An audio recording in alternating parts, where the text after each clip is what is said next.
Hi, welcome to Quirky Queen's Journals. I'm Kirsten.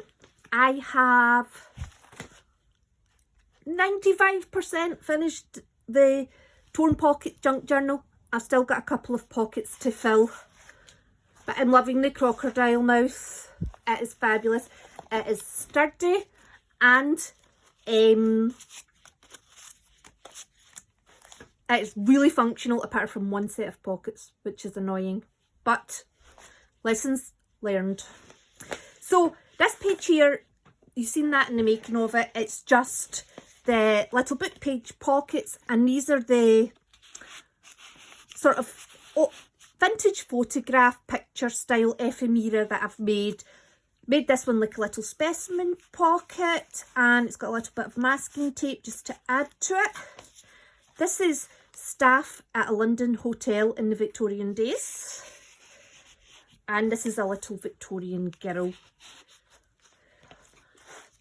These are the non-functional pockets. They're still a little bit functional, but they're not very good.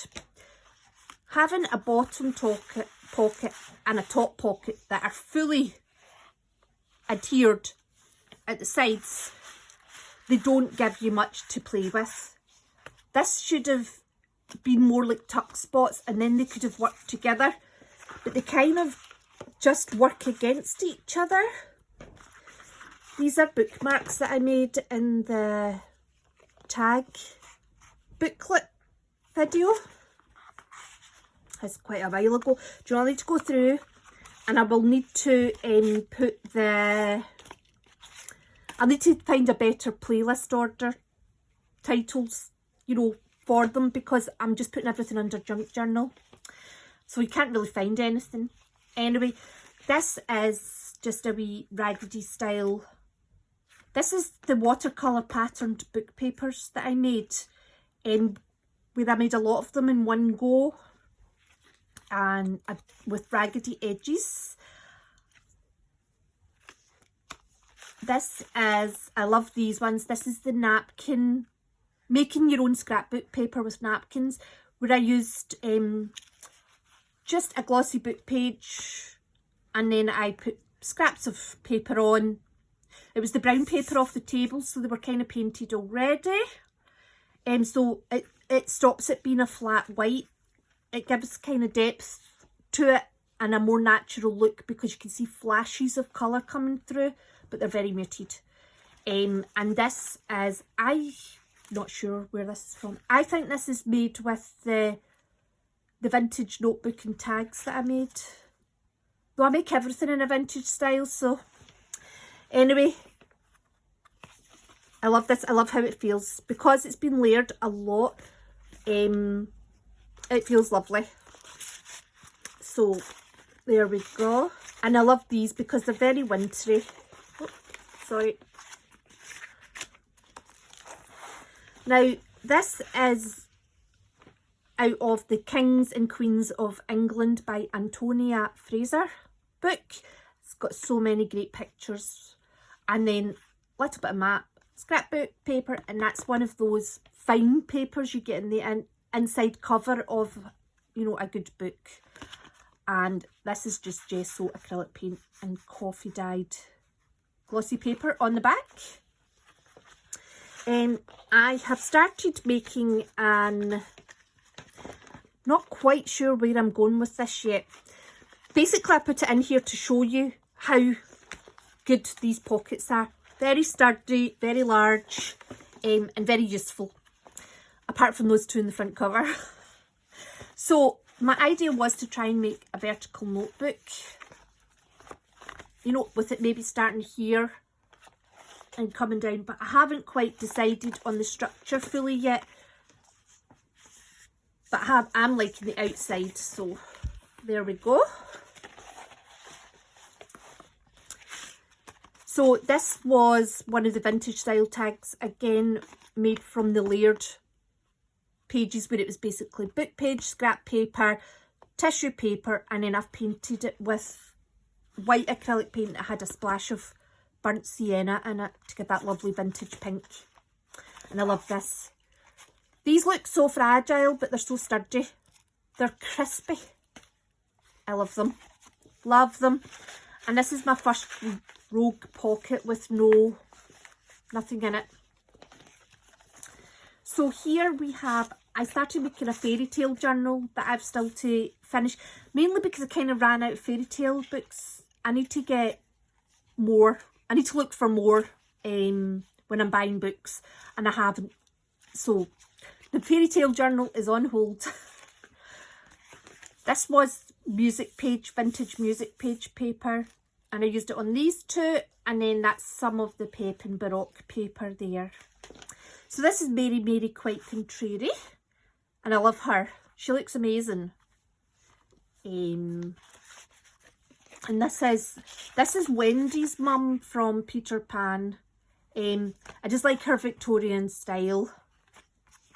So, and the wintry napkin style scrap paper. And this is just a wee butterfly version of that.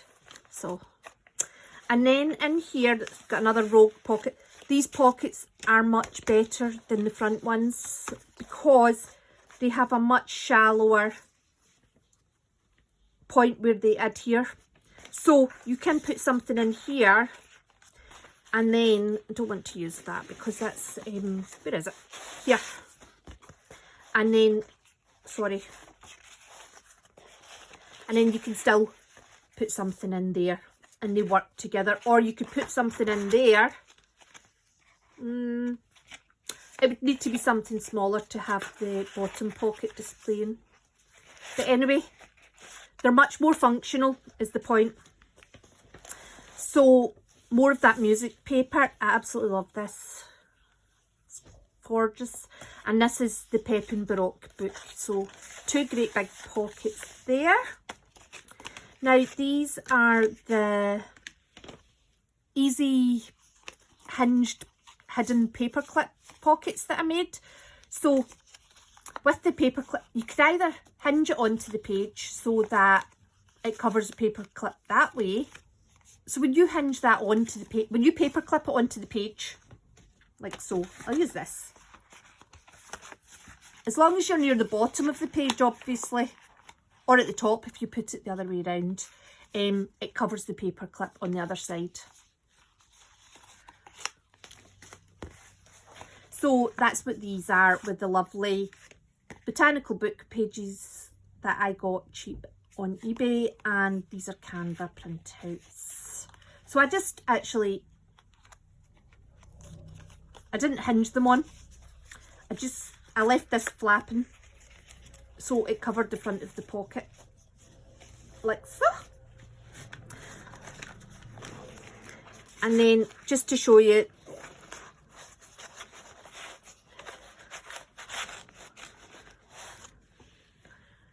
very big pockets. This is my favourite because I think it looks authentically vintage. And I think it's actually the acrylic paint that's helped with that, because that's kind of peeled as I've wet this with the ink to try and make it look older. And this is a double pocket as well. And these are very sturdy and very functional. And I mean, that's quite solid and it fits in there. This pocket, it's not very successful because what I've done is I've just halved the page back, but there's not a lot of room. So I made this into a bit of a tuck spot here, just to give you more use. But you are very limited to what you would put in that. So not ideal.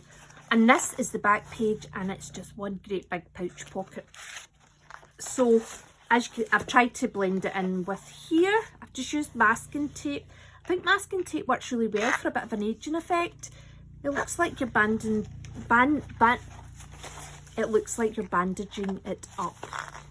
This is the Victorian trifold journal that I made. It's very full. I love this. This was my favourite that I'd made ever. But I think this torn pocket might be taken over. And the flower fairies, I love that one too. So that fits in there easily. And you can see it's very sturdy. It can take a lot of beating, and It's just full of lovely stuff. I wouldn't say you could put thick journals in, but that's probably too thick to put in. But I think that you could put this trifold in here. Maybe not, maybe not. In that one, and you could have that in the pouch, like so. But it's just, it becomes more cumbersome because I can fit that in my hand, but I can't fit this in my hand anymore. But it's probably because it's sticking out actually. But there is potential for this journal to grow quite a lot. You know, to add more on here and just keep going. This journal hasn't been bound because it was made with double page spreads, and the way that I have used it to make the pockets, like a lot of the pockets have, like here, like that's a few pages that have been used to make this section, but their double spreads are over here, so they just fit, they just work. So anyway, I hope you enjoyed that, and I hope to see you soon, and take care.